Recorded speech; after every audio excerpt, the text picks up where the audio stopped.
नमस्ते दोस्तों। तो कैसे हैं आप सब। तो लेकर हाजिर हूँ फिर से अपने चैनल पर टिप्स एंड ट्रिक्स की बहुत ही प्यारी सी वीडियो। इसके सारे टिप्स एंड ट्रिक्स आपको बहुत ज्यादा पसंद आने वाले हैं। ऐसे ऐसे हैक्स हैं दोस्तों जो आज से पहले आपने कभी यूट्यूब पर देखे नहीं होंगे और बहुत ही औसम सी वीडियो है। वीडियो अच्छी लगे तो लाइक कमेंट और शेयर करना बिल्कुल भी ना भूलें। तो चलिए देखते हैं हमारी आज की सबसे पहली टिप। पहली टिप जो है वो पेट में एसिडिटी और दर्द को लेकर है। कई बार ऐसा होता है पेट में एसिडिटी की वजह से बहुत ज्यादा जलन होता है, हम बहुत ज्यादा परेशान होते हैं और हम किसी ऐसी जगह पर होते हैं जहां हमारे पास कोई रेमेडी भी नहीं होती है।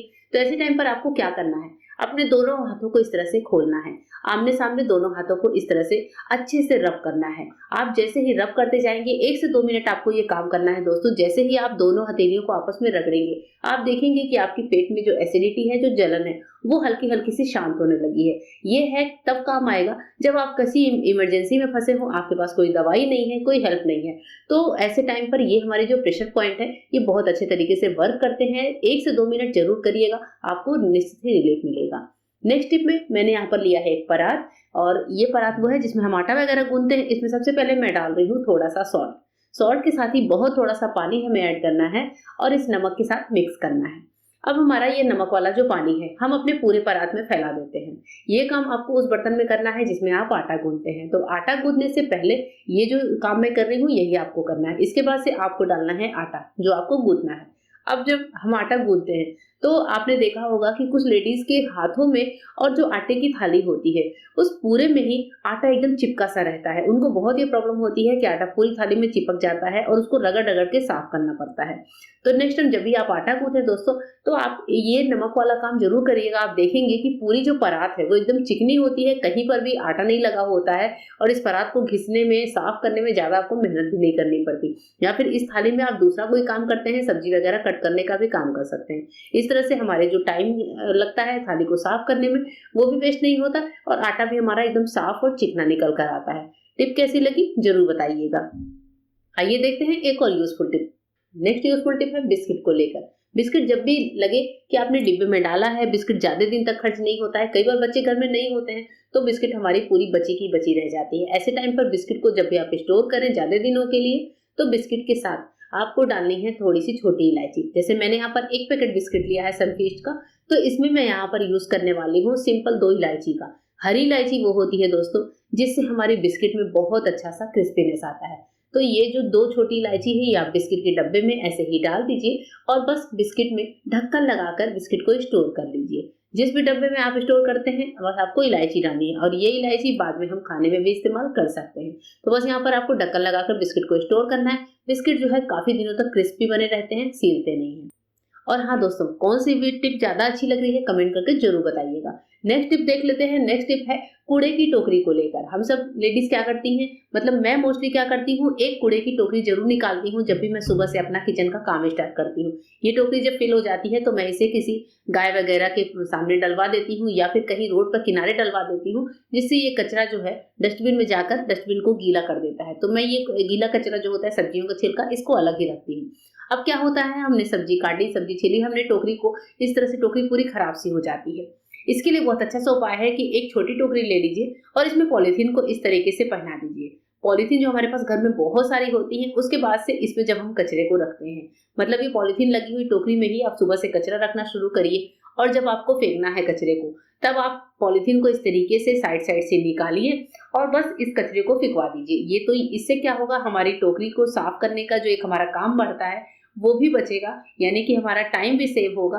साथ ही ये पॉलीथीन जो हमारे घर में इधर उधर पड़े होते हैं इनका भी यूज हो जाएगा। ध्यान रखें कि हाँ, गाय को खाने में डालने में पॉलीथीन बिल्कुल भी ना डालें। इस तरह से आप अपने डस्टबिन में भी इस कचरे को डालेंगे तो इस कचरे की वजह से हमारा डस्टबिन भी गीला नहीं होगा और उसमें से बदबू नहीं आएगी। तो मैं तो दोस्तों इस टिप को बहुत अच्छे से इस्तेमाल करती हूँ। चलिए देखते हैं आज की नेक्स्ट यूजफुल टिप।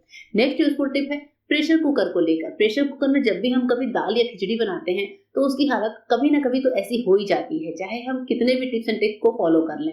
ये जो दाल होती है कभी ना कभी ऐसा होता है कि कुकर छोटा है, दाल हमने चढ़ा दिया और ये ओपन कर पूरे प्रेशर कुकर को, प्रेशर कुकर के ढक्कन को, हर जगह को ये दाल गंदी कर देती है। जैसे मैंने इस प्रेशर कुकर में बनाई थी बहुत थोड़ी सी दाल, पर चूंकि कुकर छोटा है तो पानी उफन कर आ ही जाता है।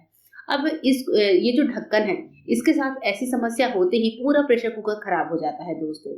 तो मैं क्या करती हूँ, वो आपके साथ शेयर कर रही हूँ। जैसे हमारा ये ढक्कन है, मैंने जो सब्जी बनाई थी, इसमें सब्जी के बहुत ज़्यादा छींटे, जो ग्रेवी है वो भी निकल कर बाहर आ गई थी। ये प्रेशर कुकर छोटा-सा है और इसका ढक्कन अक्सर इस तरह से गंदा हो जाता है। तो मैं हमेशा इसी टिप से इसको क्लीन करती हूँ। चलिए देखते हैं वो टिप क्या है।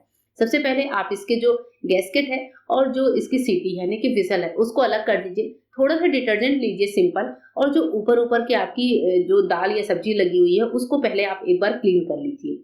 क्योंकि अभी हम इसको पानी में डालते हैं तो भी ये पूरी तरह से क्लीन नहीं होता, तो एक बार मैं सिंपल डिटर्जेंट से इसको क्लीन करती हूँ। पर कभी-कभी क्या होता है, डिटर्जेंट से क्लीन करने के बाद भी जो पीलापन है दाल या सब्जी के मसाले का, वो हमारे पूरे प्रेशर कुकर के ढक्कन को बिल्कुल पीला किए रहता है। अब ये जो प्रेशर कुकर में का पीलापन है दोस्तों, उसको कैसे दूर करें? उसके लिए मैं क्या उपाय करती हूँ, चलिए बताते हैं। तो इसके लिए आपको लेना है कोई सा भी व्हाइट टूथपेस्ट। जैसे इस टूथपेस्ट में थोड़ा-सा पेस्ट बचा हुआ था, मैं इसका यहाँ पर इस्तेमाल कर लेती हूँ निकाल कर।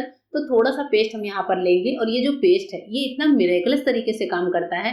इस पेस्ट को आपको स्क्रबर के साथ ही इस तरीके से अच्छे से ढक्कन के अंदर रब करना है। जहाँ पर भी पीलापन ज़्यादा है, वहाँ पर पेस्ट को रगड़ दीजिए।